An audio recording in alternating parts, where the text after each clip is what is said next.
Hello. हाँ गोड़ लगा तनी। खुश रहा खुश रहा।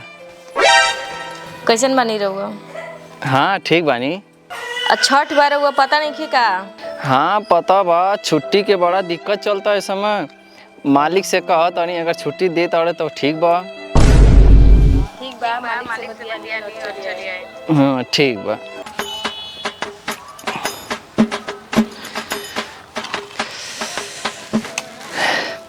घर से तब फोनो आ गई, चल ताठी मालिक से पैसा वैसा मांगब। कल छुट्टी मिलला कि नहीं, शाम के ट्रेनों पकड़े के बा। और आल भाई ठीक है, काम चल रहा है? हाँ सब काम बढ़िया चल रहा है।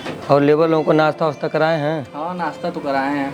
काम दम ठीक है ना, सब चल रहा है बढ़िया से? हाँ काम सब बढ़िया चल रहा है। कोई दिक्कत परेशानी? कोई दिक्कत नहीं है। मालिक बानी तो घरे, चल ताड़ी पैसा मांगब और घरे जाए। अजुए घरे खाती हम निकल दे, पैसा मिल जाई, सब काम खत्म। मालिक आज के कार खत्म हो गई बा, हमके छुट्टी और कुछ पैसा दे दी, घरे जाए के बा। अरे यार तुमको अभी आए हुए 1 महीना भी नहीं हुआ और घर जाने की बात कर रहे हो। मालिक हमार मेहरारू फोन कैले रही है, छठ के त्यौहार के लिए बिया कह रहे कि घरे जल्दी चली आई। हमन खातिर छठ के त्यौहार बहुत बड़ा त्यौहार होखेला। दे दे जाए, दे दिया थोड़ा पैसा। लो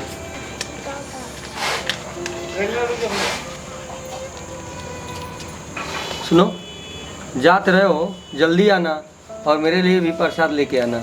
ठीक है सर।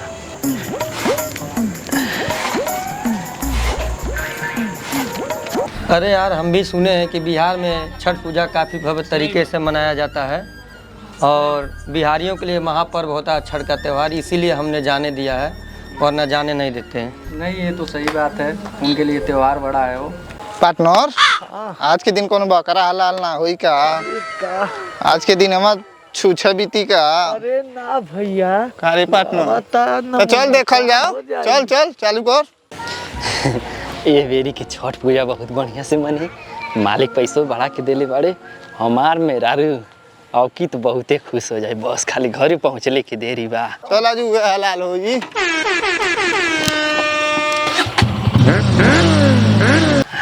ये बेरी की छठ मेरा एकदम नंबर 1 रही। अरे सुन, अरे आओ, कहाँ से आते रे? कब कब भैया? कहाँ से आते रे? छोड़ भैया दे, कहाँ है माल पानी बा कुछ? भैया? कुछ ना बा भैया, भैया दे दिया जा। चुप भैया भैया हल्ला नहीं हल्ला नहीं भाई।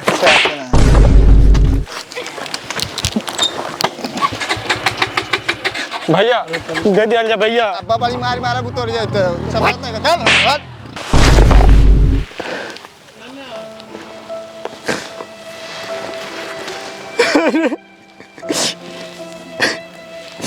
साला छोड़ के लेके चल गए।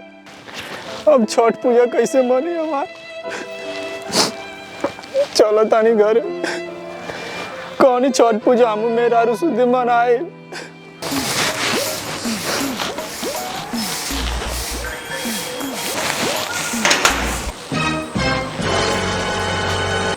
भैया आ गई ना, बाबू देख पापा आ गई ना।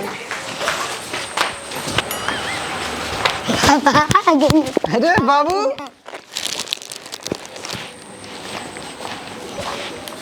बैठा, बाटा ठीक ठाक? हाँ बैठा। तार मम्मी कहाँ बाड़ी? और मैं ठीक बा। काजी आ गई नी? हाँ आ गई नी। ठीक से नहीं है ना? कोनो दिक्कत तो ना भइल है? ना ना कोनो दिक्कत ना भइल है, तू सब आराम से रहला ना। ए बहनी जा पानी लेके आवा। ठीक बा, तब पानी पी ली और आराम करी। ठीक बा।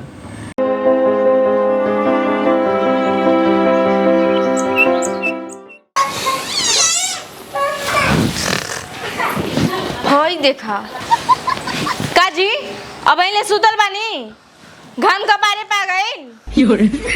इनकरा तनको बुझात नहीं थे, आज सवेरे से कौन हरे करे बहन के लील का अटक रहा है। मार के सुबह सुबह ये गांड तू दल। रउरा तनको बुझाता कि नहीं कि आज छठ है, आज सवेरे से अब ले सुतल बानी 10 बजे तक। सुबह सुबह मार के हमार गांड तोड़ देले, सुबह से सामने पता ना के बारी हमार गांड टूटी। अच्छा तो तोरा तनको बुझात नहीं खे, सुबेरे से पहले सुतल बानी, आज छठ है, रौरा कुछ बुझाता है कि ना? अच्छा चुपचाप रहो, जाके हल्दी प्याज पीस के ला के लगा। अच्छा हल्दी प्याज पीस के लगाता नहीं, अबे अगवा देता नहीं। अच्छा ते चाहत का बाड़ी सवेरे सवेरे? चाहत का बानी, सुबेरे से 12 बजे ले सुतल बानी, आज छठ पूजा है। पूजा है तो का करी, साड़ी और टुकरी पहन के नाची? एकदम बकलोला है का? हाँ हम बकलोले बानी, बोल का कहा ताड़ी? रौरा कुछ बुझाता कि नहीं?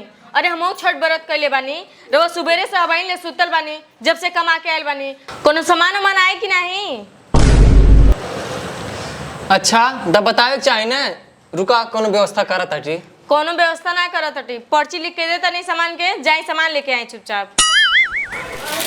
बड़ी खतरनाक मेहरारू बिया होई। कुल पैसा ते रास्ते में मार उड़ के छीन लेने सन। अब कहाँ से कोनो व्यवस्था करी, हम कैसे छठ पूजा मनी? अच्छा ठीक बा, कोनो व्यवस्था होबे करी।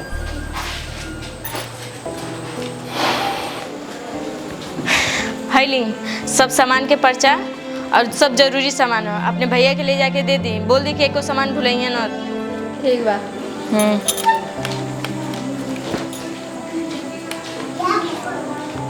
बाबू पढ़े उड़े जाला? हाँ। भैया लाई पर से भाभी दे लिए, सारा सामान लिखल बा, ले ले और हमके कपड़ा भी ले ले। ठीक बा। पापा पापा हमके पढ़ा के ले लियो, नहीं तो घर न तइयो। ठीक बा बाबू।